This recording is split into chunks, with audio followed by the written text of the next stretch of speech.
विद्यार्थी मित्रांनो, आज आपण पाहतोय नफा तोटा। स्पर्धा परीक्षा कोणतीही असो, मग ती रेल्वे असो, रेल्वेची ग्रुप डी असो, एनटीपीसी असो, इंजिनिअरिंग सर्व्हिसेस असो, इतर प्रकारच्या सरळ सेवा परीक्षा असो, पोलीस भरती असो, आर्मी असो, एमपीएससी असो किंवा यूपीएससी असो, सर्व प्रकारच्या स्पर्धा परीक्षांमध्ये खूप मोठ्या प्रमाणात महत्व असलेला हा टॉपिक नफा तोटा, जो की जवळजवळ गणिताच्या एकूण सिलेबसच्या किमान 20 ते 25% प्रत्येक प्रकारच्या स्पर्धा परीक्षेमध्ये विचारला जातो। विद्यार्थी मित्रांनो, हा टॉपिक स्टार्ट करण्या अगोदर मी या टॉपिकच्या काही बेसिक कन्सेप्ट ज्या आहेत त्या तुमच्या समोर मांडू इच्छितो। मित्रांनो, आता मी बोर्डवर जे डिस्क्रिप्शन लिहिलेलं आहे, मला तरी असं वाटतं की जवळजवळ 90%, बिलीव्ह मी, जवळजवळ 90% क्वेश्चन तुमचे समोर जे डिस्क्रिप्शन आहे त्यानुसार सुटू शकतो। सर्वात अगोदर बेसिक कन्सेप्ट, नफा म्हणजे काय? तर नफा म्हणजे जेव्हा विक्री किंमत जास्त असेल आणि खरेदी किंमत कमी असेल, विक्री किंमत जास्त असेल, खरेदी किंमत कमी असेल, तेव्हा आपणास नफा होतो। मी एखादी वस्तू घेतली आणि त्याच्यापेक्षा जास्त किमतीत विकली, म्हणजेच विक्री किंमत जास्त असेल आणि खरेदी किंमत कमी असेल, तेव्हा मला नफा होतो। केव्हा? किमतीमध्ये व्यवहार असेल तर। दोन प्रकारचे स्पष्टपणे व्यवहार आहे मित्रांनो। एक, मी किमतीमध्ये वस्तू खरेदी करणार आणि एखाद्या किमतीत वस्तू विकणार। दुसरा, मी काही वस्तू घेणार आणि काही वस्तू देणार। वस्तू विनिमय आपण पाहतोच, जेव्हा चलन ही गोष्ट उपलब्ध नव्हती किंवा अस्तित्वात नव्हती, तेव्हा आपण वस्तू विनिमयामध्ये व्यवहार करायचो। तर वस्तू विनिमयामध्ये सुद्धा नफा तोटा होत असतो। मग वस्तू विनिमयामध्ये शेकडा नफा किंवा नफा ही गोष्ट वेगळी आहे आणि किमतीमध्ये नफा किंवा तोटा ही गोष्ट वेगळी आहे। तर किमतीमध्ये काय आहे मित्रांनो? जेव्हा विक्री किंमत जास्त असेल आणि खरेदी किंमत कमी असेल, तेव्हा आपणास नफा होईल। आणि जेव्हा खरेदी किंमत जास्त असेल मात्र विक्री किंमत कमी असेल, मी जास्त रुपयात वस्तू खरेदी केली आणि कमी रुपयात विकली, तेव्हा मला तोटा होईल। मित्रांनो, दोन महत्वाच्या गोष्टी लक्षात घ्या। जेव्हा व्यवहार रुपयांमध्ये असतो, जेव्हा व्यवहार रुपयांमध्ये असतो, तेव्हा वस्तू स्थिर असते। म्हणजे एक कपाट 12,400 रुपयात खरेदी केले आणि 15,900 रुपयात विकले, याचा अर्थ तेच कपाट विकले। म्हणजेच काय? जी वस्तू खरेदी झाली तीच विकल्या गेली, त्यामुळे या ठिकाणी वस्तू स्थिर आहे। केव्हा वस्तू स्थिर आहे? जेव्हा किमती दिलेल्या आहे तेव्हा वस्तू स्थिर आहे। मात्र जेव्हा व्यवहार वस्तूत असतो तेव्हा किंमत स्थिर असते। हे मान्य आहे की अशीही काही उदाहरणं असतात ज्यामध्ये ना किमती समान आहे ना वस्तू समान आहे, मात्र जे व्यवहार किमतीत आहे साधारणतः तिथे वस्तू समान आहेत आणि जे व्यवहार वस्तूत आहे तेथे किमती समान आहे। आता वस्तूमधला व्यवहार होतो मित्रांनो, नफा केव्हा होतो वस्तूमध्ये? जेव्हा विक्री वस्तू जास्त असतात, जेव्हा खरेदी वस्तू जास्त असतात आणि विक्री वस्तू कमी असतात, तेव्हा होतो नफा। जसं की 100 रुपयामध्ये मी 15 वस्तू खरेदी केल्या, वस्तू खरेदी जास्त होणार आहे। 100 रुपयामध्ये मी 15 वस्तू खरेदी केल्या आणि त्याच 100 रुपयात त्याच किमतीत मी 10 वस्तू विकल्या। याचा अर्थ काय झाला मित्रांनो? मी खरेदी करून आणलेल्या 15 वस्तूंपैकी 10 वस्तू विक्री झाल्या। माझा जो पैसा होता 15 वस्तू खरेदी करण्यासाठी, तो पैसा मला मिळून गेला, पण तरीही 5 वस्तू मला नफ्यात आहे। म्हणजे जेव्हा खरेदी वस्तू जास्त असेल आणि विक्री वस्तू कमी असतील तेव्हा नफा होतो। कॉन्फ्लिक्ट पहा, या ठिकाणी विक्री जास्त आहे, किमतीमध्ये विक्री जास्त आहे, खरेदी कमी आहे, तेव्हा नफा होतो। मात्र वस्तूमध्ये खरेदी जास्त आहे, विक्री कमी आहे, तेव्हा नफा होतो। दोन्ही बाजूला उलट आहे, परस्पर एकमेकांच्या विरुद्ध आहे। इथे विक्री जास्त खरेदी कमी, इथे खरेदी वस्तू जास्त विक्री वस्तू कमी। दुसरी गोष्ट, किमतीमध्ये खरेदी जास्त विक्री कमी, तेव्हा तोटा। आणि येथे विक्री जास्त विक्री वस्तू जास्त आणि खरेदी वस्तू कमी, तेव्हा होतो तोटा। ठीक आहे मित्रांनो, आता शेकडा नफा तोट्यामध्ये दोन प्रकारचे प्रश्न असतात। एका प्रश्नामध्ये किमती ठरवाव्या लागतात, म्हणजे एका वस्तूची खरेदी इतकी, त्याच्यावर इतका टक्के नफा झाला, विक्री सांगा। एका वस्तूची खरेदी इतकी, इतका टक्के तोटा झाला, विक्री सांगा। एका वस्तूची विक्री इतकी, त्यामागे X% नफा झाला, तर त्याची खरेदी सांगा। म्हणजेच काय?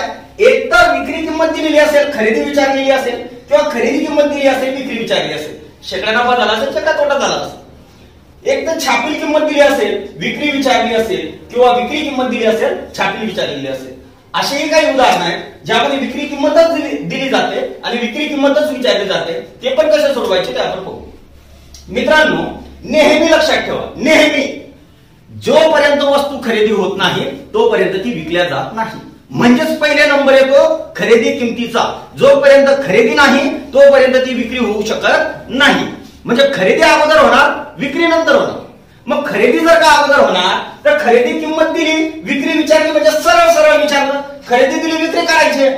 मात्र खरेदी विक्री किंमत दिली आणि खरेदी विचारली तर याचा अर्थ उलटा व्यवहार विचारला. व्यवहार दोन प्रकारचे मित्रांनो, एक सरळ व्यवहार आहे आणि एक उलट व्यवहार आहे. जोपर्यंत वस्तू खरेदी होणार नाही तोपर्यंत ती विक्री होणार नाही. म्हणून खरेदी किंमत दिल्याच्या नंतर विक्री विचारली तर तो व्यवहार सरळ व्यवहार आहे मित्रांनो. खरेदी किंमत दिली, मग आपण ठरवू की तिच्यावर किंमत किती छापायची. अगोदर काय, मी वस्तू किती रुपयात खरेदी केली हे इम्पॉर्टंट आहे.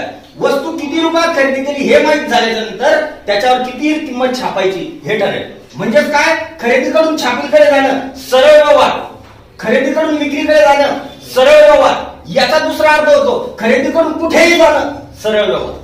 खरेदीकडून विक्रीकडे जा किंवा खरेदीकडून छापील किंमतकडे जा, तुम्ही कुठेही गेले खरेदीकडून तरी व्यवहार सरळ आहे. आणि सरळ व्यवहारामध्ये छेदस्थानी 100 येतो.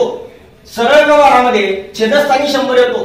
तो नफा असला तरी छेदस्थानी 100 आहे, तो तोटा असला तरी छेदस्थानी 100 आहे. कुठे, सरळ व्यवहारामध्ये. सरळ व्यवहार कोणता, खरेदीकडून कुठेही जाणे, हा झाला सरळ व्यवहार.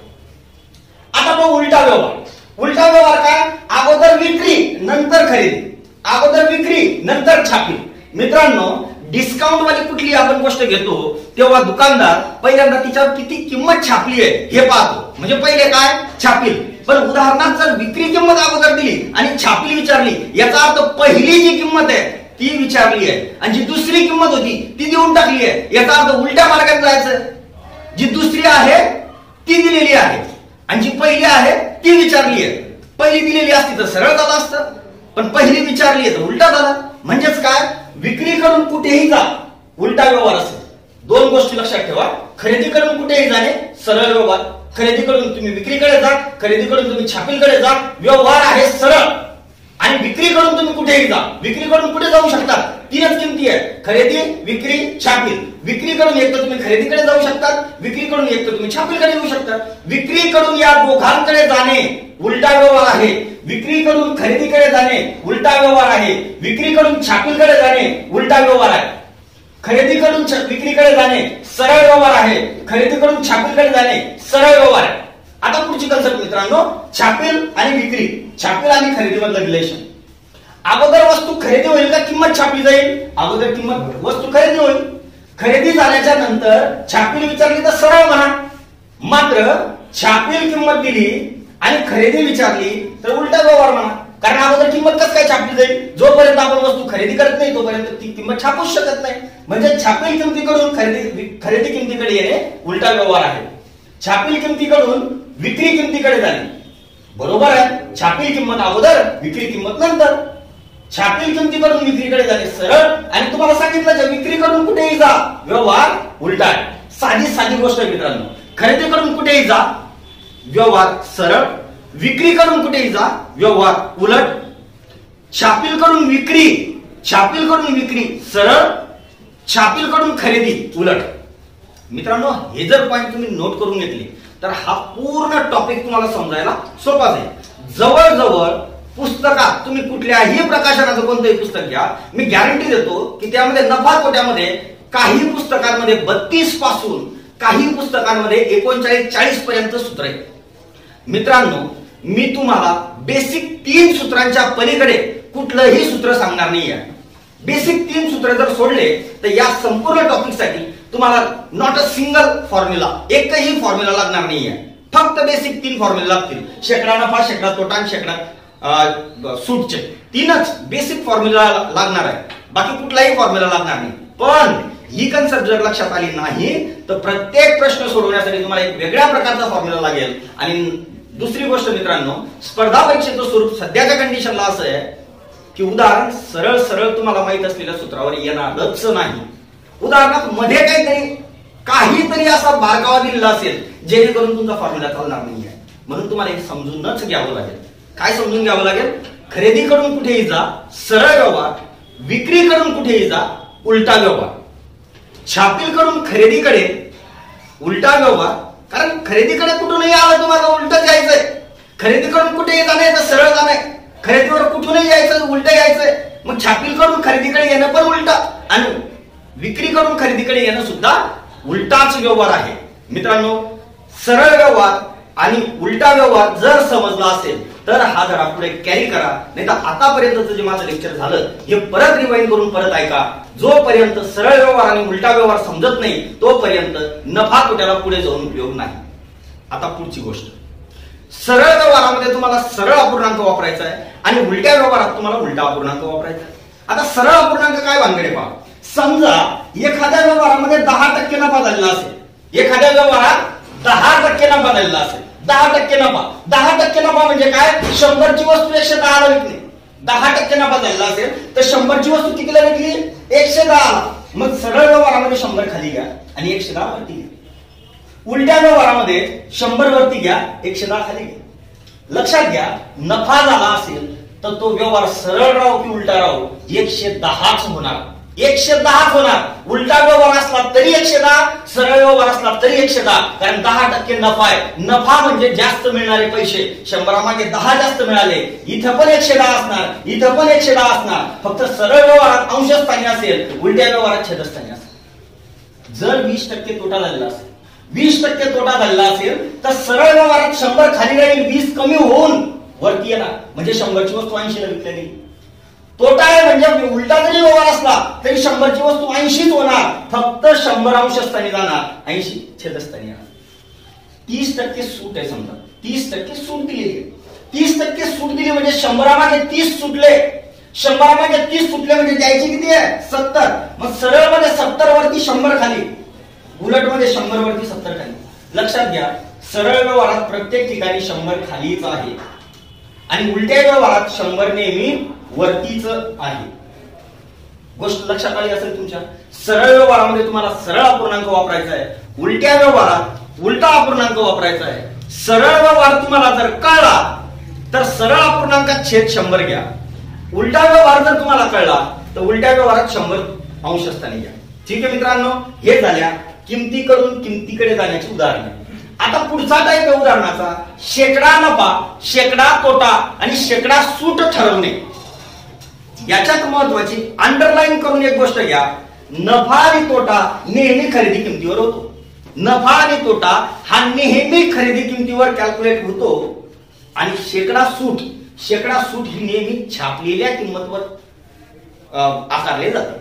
लक्षात घ्या, आपण एक पुस्तक घेतो ज्याच्यावर 20% डिस्काउंट असतो. 20% डिस्काउंटचं पुस्तक घेताना जोपर्यंत पुस्तकाची किंमत पाहत नाही तोपर्यंत दुकानदार आपणास त्याची विक्री किंमत सांगत नाही. का? कारण त्याला तो जो डिस्काउंट आहे तो छापलेल्या किमतीवर आकारायचा आहे.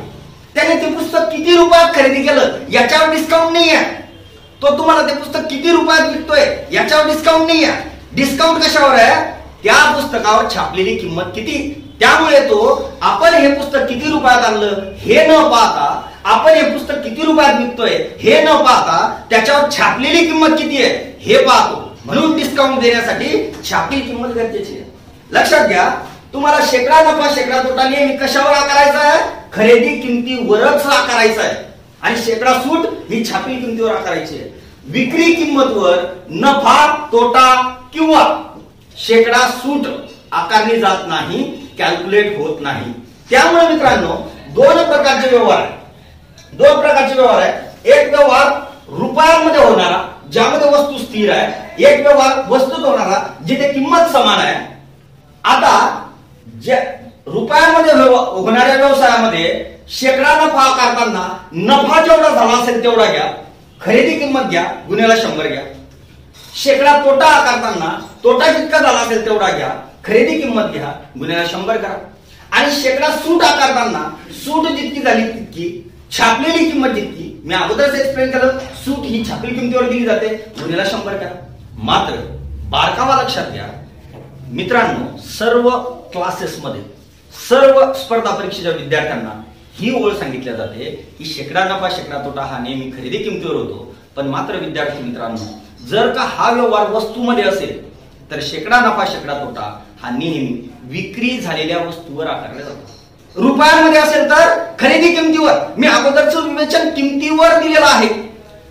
जर किमतीमध्ये व्यवहार असेल तर खरेदी किमतीवरच शेकडा नफा शेकडा तोटा होतो, पण वस्तू जर विक्री झालेल्या असतील तर विक्री वस्तू किती झाल्या याच्यावर शेकडा नफा किंवा शेकडा तोटा आकारला जातो। मग शेकडा नफा बरोबर नफ्यातल्या वस्तू, जेवढ्या वस्तूंचा नफा झाला असेल तेवढ्या वस्तू छेद विक्री झालेल्या वस्तू गुणिले 100। शेकडा तोटा बरोबर तोट्यातल्या वस्तू, जेवढ्या वस्तूंचा तोटा झाला असेल तेवढ्या वस्तू छेद विक्री झालेल्या वस्तू गुणिले 100। शेकडा सूट याच्यामध्ये विचारली जात नाही। दुसरी गोष्ट मित्रांनो, काही उदाहरणे असे येणार आहेत ज्याच्यात वस्तू पण वेगवेगळ्या आहे, किमती पण वेगवेगळ्या आहे। त्या उदाहरणांना सोडवताना नेहमी तुम्हाला वस्तू समान केल्यास सुलभता येईल, उदाहरण लवकर सुटेल। काय आहे टाइप्स उदाहरणांचे, सर्व टाइप्स पाहू एक एक प्रकारे। पाहूयात मित्रांनो, पहिलं उदाहरण। मित्रांनो उदाहरण आहे, एका वस्तूची खरेदी किंमत 1280 आहे। त्या वस्तूच्या विक्रीतून 20% नफा झाला तर वस्तूची विक्री किंमत किती? आता मित्रांनो सरळ सरळ तुमच्या लक्षात येत आहे, खरेदी किंमत दिलेली आहे आणि विक्री किंमत विचारली आहे। मी अगोदरच स्पष्ट केलंय तुम्हाला, खरेदी करून कुठेही जाणे, व्यवहार कसा सरळ। मग सरळ व्यवहारात सरळ अपूर्णांक वापरू, अपूर्णांक काय 20%चा। 20% काय नफा आहे, म्हणजे 100 मागे 20 वाढले, 100 मागे 20 वाढले तर झाले किती 120। सरळ व्यवहारात 100 नेहमी छेदस्थानी असतो, गुणिले 1280, 0 0 कॅन्सल, 0 0 कॅन्सल, 12 8 96, हातच्याला 9, 12 गुणे 24, 24 आणि 9 33, 33 शी 3 हातच्या 3, 12 1 12, 12 आणि 3 15। वस्तूची विक्री किंमत झाली मित्रांनो 1536। ठीक आहे, पाहूयात पुढचं उदाहरण। पुढचा प्रश्न आहे मित्रांनो, एका वस्तूची विक्री किंमत 5536 आहे। एका वस्तूची विक्री किंमत 5536 आहे। त्या वस्तूच्या विक्रीमधून 20% तोटा झालेला आहे, तर खरेदी किंमत किती? म्हणजेच काय, सरळ सरळ विक्री किंमत दिली, खरेदी विचारली। विक्री करून कुठेही जाणे उलटा व्यवहार आहे, विक्री करून कुठेही जाणे उलटा व्यवहार आहे। उलट्या व्यवहारामध्ये 100 नेहमी अंशस्थानी लिहिला जातो। 20% तोटा झाला म्हणजे 20 रुपये 100 मागे कमी मिळाले, गुन्हेला जी किंमत असेल ती दिलेली किंमत आहे 5536। ठीक आहे, बरोबर 0 गेला 0 गेला, 8 1 8, 8 45, 8 6 48, 8 7 56, 7 56 पुढे निघून जाऊ, चालणार नाही। 8 6 48, 48 उरले 7, 8 8 64, 8 9 72, उरला 1, 8 गुणे 16, 10 ने गुणणे म्हणजे नुसता 1 0 ठेवणे, 6920 ही झाली वस्तूची खरेदी किंमत। मित्रांनो विक्री किंमत दिलेली होती, खरेदी विचारलेली होती, उलटा व्यवहार आहे। उलट्या व्यवहारात वरती 100, 20% तोटा आहे, 20 कमी केले ते आले छेदस्थानी, जे कॅल्क्युलेशन आलं ती आली आपली खरेदी किंमत। पाहूयात पुढचा प्रश्न। मित्रांनो उदाहरण आहे, एका वस्तूची छापील किंमत 8940 आहे। त्या वस्तूच्या विक्रीत 10% सूट देण्यात आली तर वस्तूची विक्री किंमत किती?